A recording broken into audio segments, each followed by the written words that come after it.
Hello friends, welcome to Taksh Exim solution a gateway to globe. Friends, हमने एक mission की शुरुआत की है एक कदम आत्मनिर्भर भारत की ओर। तो इसमें हम आपको एक्सपोर्ट इंपोर्ट कर के थ्रू आप भारत को आत्मनिर्भर बनने में कैसे मदद कर सकते हैं, अपना योगदान कैसे दे सकते हैं, इसके लिए आपको अवेयर करते हैं। तो इसी सीरीज़ में हम आज बात करेंगे जो एक्सपोर्ट के जो मैंडेटरी डॉक्यूमेंट्स होते हैं। 4 मैंडेटरी डॉक्यूमेंट होते हैं, आपकी IC, RCMC, GST and port registration. तो आज हम बात करेंगे पोर्ट रजिस्ट्रेशन के बारे में। इसमें गवर्नमेंट ने कुछ चेंजेस हुए हैं, कुछ रूल्स को चेंज किया है। अभी 2 ही जगह ये एप्लीकेबल हुआ है, बॉम्बे JNPT और नासिक ICD पे। तो फ्रेंड, पोर्ट रजिस्ट्रेशन क्या होता है कि हमारा जो बैंक का AD कोड होता है वो पोर्ट पे जमा कराने को ही पोर्ट रजिस्ट्रेशन बोलते हैं। तो AD कोड बैंक से लेते हैं हम। AD कोड का फुल फॉर्म होता है authorise dealer code. Authorise dealer ये आपके लिए नहीं है एज एक्सपोर्टर, ये बैंक के लिए है कि बैंक RBI की तरफ से ऑथराइज डीलर है कि नहीं है। तो अगर बैंक RBI की तरफ से ऑथराइज डीलर नहीं होगा और हमारा अकाउंट किसी ऐसे बैंक में है जो AD कोड होल्डर नहीं है, तो एक्सपोर्ट इंपोर्ट बिजनेस हम नहीं कर सकते। Normally mostly bank authorise dealer होते हैं, जब पब्लिक बैंक हो, प्राइवेट बैंक हो। कुछ बैंक नहीं होते हैं जो बहुत छोटे लेवल पे ऑपरेट करते हैं, जैसे ग्रामीण बैंक वगैरह हो गया, स्मॉल फाइनेंस बैंक्स हो गए। ये सब बैंक्स AD कोड होल्डर नहीं होते हैं। तो आपने बैंक से AD कोड लेना है। AD कोड बैंक के लेटर हेड पे होता है और उसमें इतनी इन्फॉर्मेशन होती है कि आपका कंपनी का अकाउंट, आपका अकाउंट डिटेल्स, बैंक की डिटेल, ब्रांच की डिटेल, वो सब क्या होता है कि हम पोर्ट पे रजिस्टर कराते हैं तो उसका मीनिंग ये होता है कि कस्टम और बैंक लिंक हो गए हैं। तो आपका जो भी EBRC लास्ट में जनरेट होगा या कोई भी प्रॉब्लम है तो कस्टम बैंक से डायरेक्टली बात कर सकती है, या आपके जो जितने भी इंसेंटिव हैं, गवर्नमेंट इंसेंटिव हैं, वो उसी अकाउंट में आते हैं जो हमने कस्टम में रजिस्टर कराया है। तो AD कोड के लिए मेरे को कुछ डॉक्यूमेंट चाहिए होते हैं।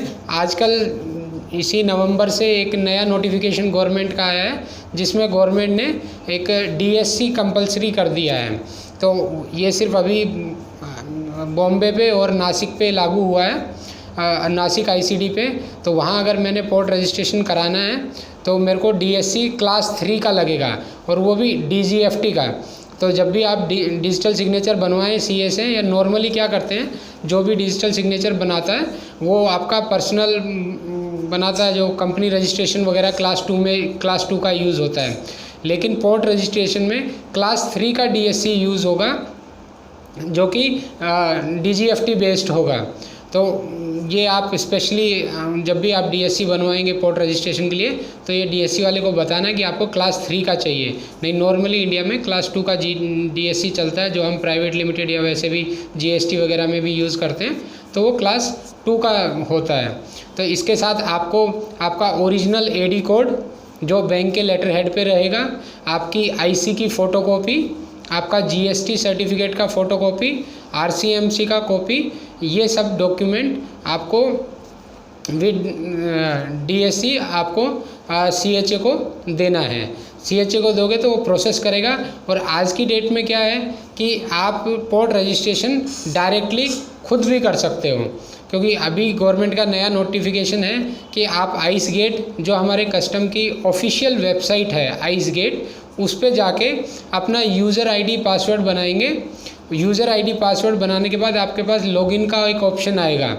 लॉगिन का ऑप्शन आता है, उसके बाद आप लॉगिन करेंगे और अपनी bank detail, branch detail, account detail, जो जो इन्फॉर्मेशन वहाँ पूछी जाती है वो आप फिल करेंगे और सबमिट करेंगे।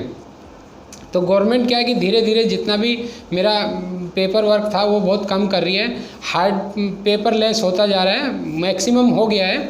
लेकिन अभी तक क्या था कि इसमें AD कोड के लिए हमें ओरिजिनल्स वगैरह देने पड़ते थे। अभी गवर्नमेंट ने इसे भी ऑनलाइन कर दिया और ये आप डायरेक्टली खुद कर सकते हो। इससे पहले क्या था कि मेरे को CHA के थ्रू ही जब भी हम अपना पोर्ट रजिस्ट्रेशन कराते थे तो CHA के थ्रू ही होता था।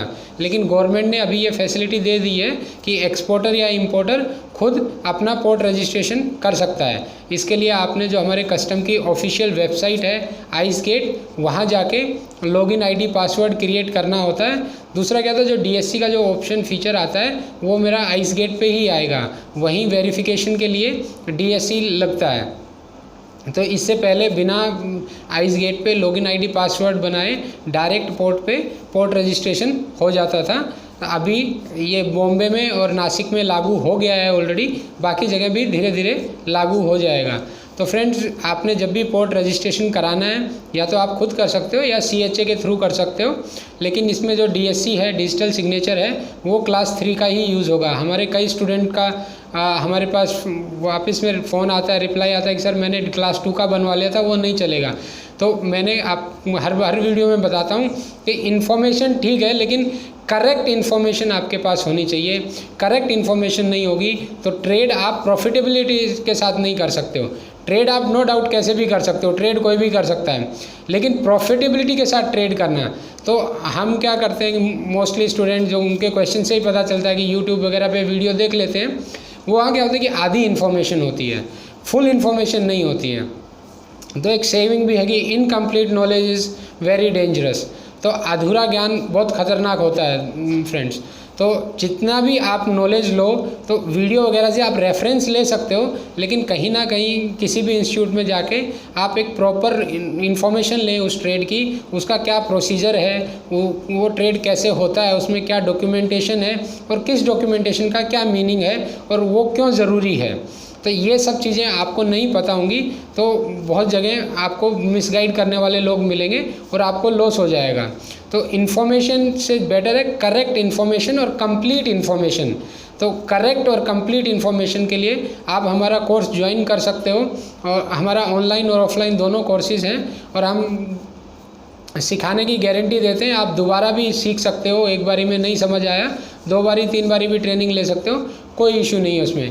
क्योंकि बेसिक क्या है, जब तक आप सीखोगे नहीं ट्रेड नहीं होगा, और सीखने के साथ हम प्रैक्टिकली ट्रेड भी करा के देते हैं तो आप हमारे साथ जुड़ के ट्रेड भी कर सकते हो। और जो सीखा है उसको एक बार प्रैक्टिकली कर लेंगे तो फिर वो लाइफ लॉन्ग वो चीज़ आपको समझ आ जाएगी, याद रहेगी। Thank you for watching this video friends, thank you very much.